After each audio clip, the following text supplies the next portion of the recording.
Hello and welcome to VR Reviews. Today we're reviewing Star Wars The Black Series Captain Phasma. So yes, here we have Captain Phasma. It took me a very long time to actually find one of her in the wild, as they say. So I just now got around to getting her, and she is very cool and unfortunately underused character in the movies so far, but she's still very cool looking and certainly worthy of having if you are a fan of the new Star Wars stuff. And zoom over the articulation, scope, and details, all those sorts of things. Alright, starting off with a quick size comparison, of course here we have Captain Phasma. Here's our standard Marvel Legends 6-inch Cosmic Armor Iron Man and 3 3/4-inch Marvel Universe Wolverine. Captain Phasma is slightly taller than a standard Marvel Legends figure, as she is supposed to be a rather tall character, and of course much bigger than a 3 3/4-inch figure. Now let's get everything else out of here and just look at Phasma. Alright, moving on to our 360 spin, here you can see Phasma. She is pretty much just all silver and black for the most part.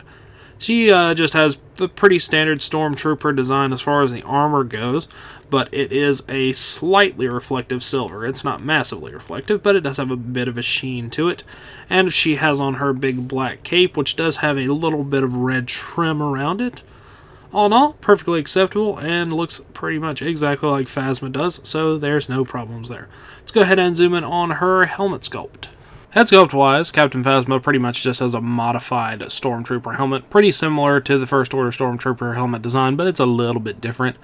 Same silver as the rest of the armor with some black for the eye holes and for the sort of big mouth crease bit. Perfectly acceptable, nothing to really complain about. Let's go ahead and zoom out and look at some articulation. Articulation-wise, Phasma has pretty standard Black Series articulation. Head goes up and down, side to side, ball joint shoulders, in and out, forward and back, rotation and hinge in the elbow, rotation and hinge in the wrist. She's got a little diaphragm joint there. Hips go in and out, forward and back, thigh cut, double jointed knees, and hinge and pivoting in the ankles. So you should be able to get her into most poses. Her cape gets in the way of her head articulation and one of her arms a little bit, but you can kind of move it around a little bit, so it's not too bad, but it is a little bit of an inhibition. Anyway, let's go ahead and move on to some accessories. Accessories-wise, Phasma just comes with her blaster. It is one of the larger blasters. It's got the little scope on it and stuff.